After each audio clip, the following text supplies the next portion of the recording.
Bonjour, nous sommes le jeudi 7 mars 2024 et nous allons parler de DDR7, la mémoire la plus rapide et la dernière génération. Voici la GDDR7, la mémoire ultra rapide des prochaines Nvidia RTX 5000 et aussi sur les AMD Radeon.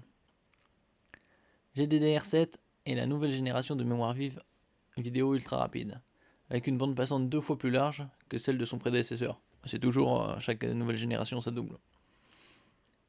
La GDDR6. La GDDR7 a été récemment publiée par le JEDEC, l'organisme de normalisation des semi-conducteurs, et on a donc désormais un aperçu des performances de la prochaine génération de cartes graphiques. Ouais, c'est la mémoire. Les cartes graphiques possèdent leur propre mémoire appelée VRAM, qui stocke et transfère les données nécessaires au traitement des images. Plus la VRAM est rapide et grande, plus la carte graphique peut gérer des graphiques complexes et réalistes. Oui, ça veut dire qu'elle est épaulée, mais le processeur aussi, le GPU est important.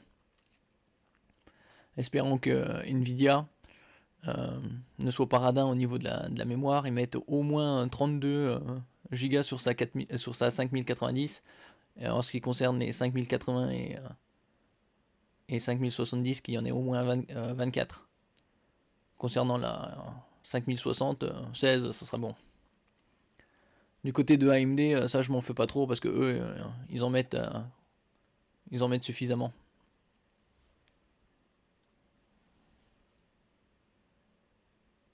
La GDDR6 est la norme VRAM la plus populaire pour les cartes graphiques depuis 2018, lorsque Nvidia a lancé ses GPU de la série RTX 20 basés sur l'architecture Turing.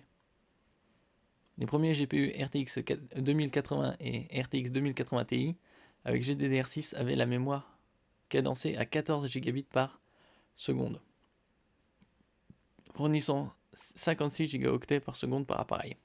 Depuis, la GDDR6 a atteint des vitesses allant jusqu'à 20 Gb par seconde, avec 80 Go par seconde sur les GPU RX 7900 XTX d'AMD. Nvidia a également créé une variante plus rapide de la GDDR6, appelée GDDR6X, qui a commencé à 19 Gb par seconde sur la RTX 3080 et a atteint 23 Gb par seconde sur la RTX 4080 Super. Micron, c'est celui qui fabrique avec sa marque Crucial, le seul fabricant de GDDR6X, évalue ses puces à 24 Gb par seconde avec 96 Go seconde. Mais c'est désormais à la GDDR7 de faire son arrivée. Eh oui, nouvelle génération. Que sait-on de la prochaine GDDR7? La nouvelle GDDR7 pousse l'enveloppe encore plus loin, puisqu'elle peut atteindre des vitesses allant jusqu'à 32 Gb par seconde avec 128 Go seconde par dispositif. Cela signifie qu'une carte graphique dotée d'un bus mémoire de 256 bits, ce qui est courant pour les GPU haut de gamme, pourrait avoir jusqu'à 1 Teraoctet seconde de bande passante mémoire avec la GDDR7, contre 512 Go avec la GDDR6. Ah oui, ça passe du simple au double. A titre de comparaison, une carte Radeon RX 7900 XTX qui utilise la technologie GDDR6 à 20 Gb par seconde dispose d'une bande passante mémoire totale de 960 Go.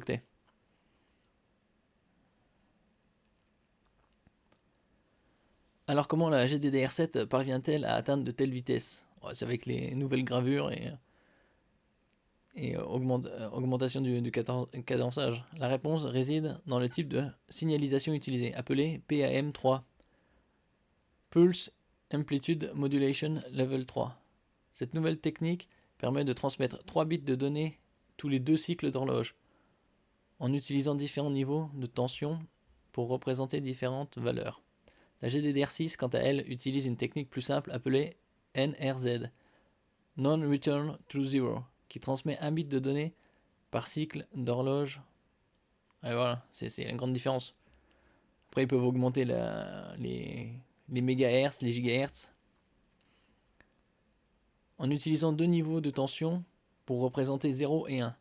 Par conséquent, la GDDR7 peut transférer 50% de données en plus que la GDDR6 en utilisant la même fréquence.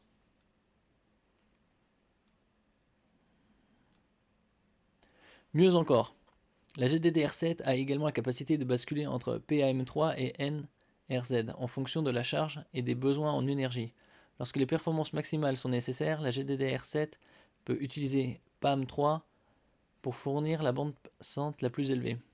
Lorsqu'une consommation d'énergie plus faible est souhaitée, par exemple dans le cas d'une utilisation hors jeu ou d'une utilisation de bureau, la GDDR7 peut utiliser NRZ pour réduire la chaleur et la consommation d'énergie. Ça c'est un très bon point qu'elle puisse faire ça, puisque pour les ordinateurs portables et ultra portables, ça économise beaucoup d'énergie et donc ça augmente son autonomie. Un autre avantage de la GDDR7 est qu'elle augmente la densité de bits des modules de mémoire. Une carte graphique avec un bus mémoire de 128 bits, ce qui est courant pour les GPU de milieu de gamme, pourra donc avoir jusqu'à 32 Go de VRAM avec la GDDR7, contre 16 Go avec la DDR6. Bon, c'est ce que je disais quoi. J'espère que ce sera dans ce sens-là. Quelles seront les premières cartes graphiques utilisant la GDDR7 ? La GDDR7 n'est pas encore prête pour la production de masse, et il faudra un certain temps à Samsung, Micron et SK Hynix. Samsung c'est sud-coréen, Micron c'est américain et SK Hynix c'est sud-coréen. Les principaux fabricants de VRAM pour augmenter leur production et réduire leurs coûts. Il est difficile de le dire avec certitude sur quelle carte graphique arrivera la nouvelle GDDR7, mais Nvidia semble avoir une longueur d'avance, car elle a travaillé en étroite collaboration avec Micron sur la GDDR6X et la GDDR7.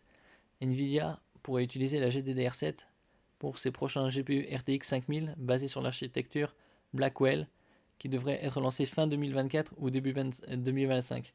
Moi j'ai dit que ce sera annoncé fin 2024, vers octobre-novembre, et ce sera disponible vers fin janvier, début février. On verra si ça se confirme.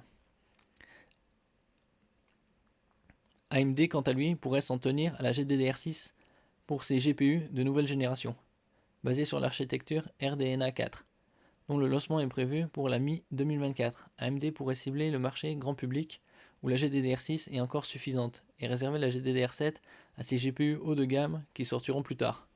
Bon, ils peuvent même utiliser de la GDDR6X. Hein. On verra.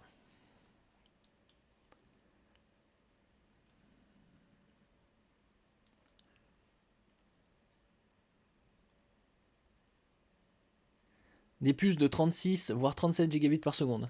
Comme pour chaque nouvelle génération, c'est l'organisme en charge de la validation des spécifications qui intervient pour clarifier les choses après que les fabricants ont fait évoluer la technologie. Cela fait déjà plusieurs mois que des sociétés comme Micron ou SK Hynix, mais aussi Cadence ou Samsung font état de leurs progrès en la matière. La marque sud-coréenne a par exemple annoncé de la GDDR7 à 37 gigabits par seconde, quand Micron est juste derrière avec de la 36 gigabits par seconde par broche. Bon, enfin c'est kiff-kiff, 36-37. Reste que si les fabricants font feu de tout bois, il est indispensable d'avoir un standard clairement défini pour éviter des problèmes d'incompatibilité et un joli bazar à la sortie des premiers produits, vers un doublement de la capacité. C'est là tout l'intérêt du communiqué officiel publié par le GDEC et relayé par nos confrères de Videocars. Y est défini le standard JESD 239 GDR7. La première version de cette GDDR7 que l'on attend pour la prochaine génération de cartes graphiques notamment. Oui, on verra bien ça, si ça sera mis sur ces cartes graphiques, mais c'est très, très très probable. Puisque de toute façon, on n'a pas de date de sortie pour les RTX 5000. Juste des rumeurs, comme je le disais pour l'instant.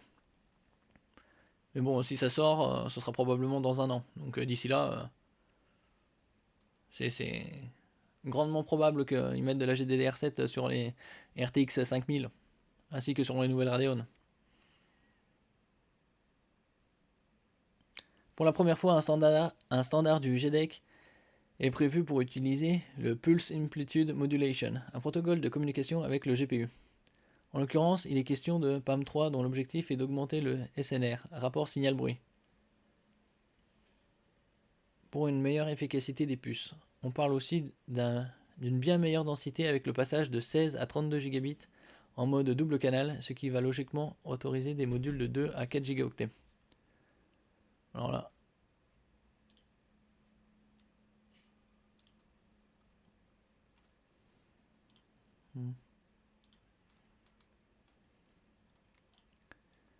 Alors de la DRAM, doublement de la capacité jusqu'à 1 Teraoctet et doublement de la bande passante.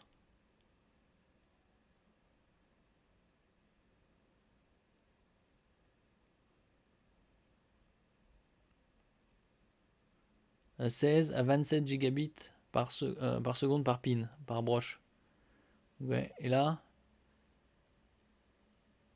36 gigabits par seconde de bande passante, et avec une efficacité énergétique ou une efficience énergétique réduite d'un quart. Bon, c'est bien, ça va dire qu'il y aura moins de chaleur à dissiper, donc moins de bruit. Bien sûr, il faudra attendre les premières intégrations, mais cela devrait permettre une augmentation simultanée des capacités des futures cartes graphiques et de la bande passante mémoire. Dans un communiqué, le GDEC insiste aussi sur l'intégration de l'ODEC, un mécanisme de correction d'erreurs on-die. Membres du GDEC, AMD, Micron, Nvidia, Samsung et SK Hynix se réjouissent toutes de cette validation.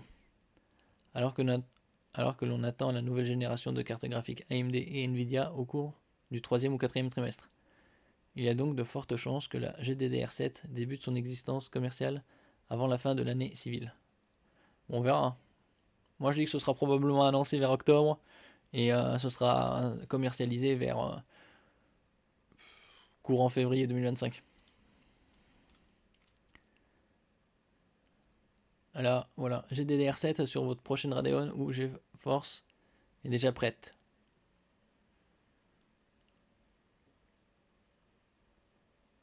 Là, il parle de 32 gigabits par seconde.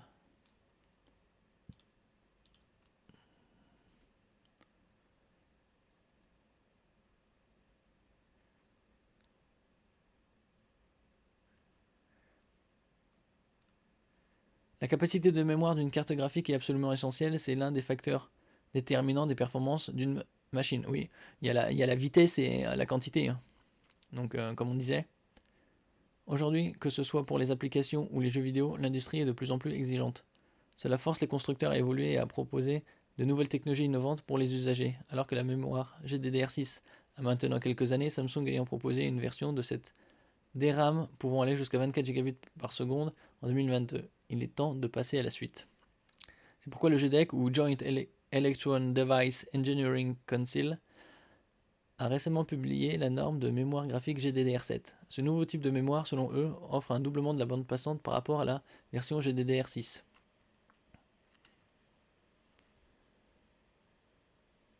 La mémoire GDDR7 avait été évoquée précédemment par Samsung et elle devrait intégrer les meilleures cartes graphiques Radeon et GeForce du marché à l'avenir. Pour rappel, les GeForce RTX 4090 tournent avec de la GDDR6X. L'arrivée prochaine du GDDR7 pourrait être une belle avancée permettant d'atteindre jusqu'à 192 gigaoctets par machine. Cela améliorerait considérablement les performances dans les domaines graphiques, du jeu, de calcul, mais aussi de l'IA désormais omniprésente. Et surtout la combinaison de l'IA avec les graphismes et les calculs, donc, et non séparément, et pas que séparément. Le futur des cartes graphiques passe à la GDDR7. Pour l'instant, certaines rumeurs indiquent que Nvidia est le seul à approvisionner en module de mémoire GDDR7 pour ses prochaines GPU. AMD pourrait faire l'impasse et continuer d'utiliser de la GDDR6 pour sa série Radeon RX 8000 alimentée par RDNA 4. Évidemment, ce ne serait que temporaire et le constructeur envisage certainement d'adopter également de la GDDR7. Mais enfin, ça c'est de la rumeur pour l'instant, mais moi je pense que les deux sortiront avec de la GDDR7, vu que c'est encore loin. La norme JESD 239 GDDR7 est la première DRAM standard de JDEC à utiliser l'interface de modulation d'amplitude d'impulsion PAM. Pour les opérations à haute fréquence, cela a pour effet d'améliorer l'efficacité énergétique des appareils concernés. Ce qui est très bien aussi, puisque les machines, les nouveaux GPU de Nvidia consomment beaucoup, c'est dans les 350-450 watts, donc c'est une consommation énergétique très élevée. Et c'est temps de revenir dans des normes plus raisonnables, puisque plus ça dégage de chaleur, plus il faudra refroidir. Alors si c'est avec les ventilateurs, ça va faire beaucoup de bruit, ou ou avec un refroidisseur à l'eau.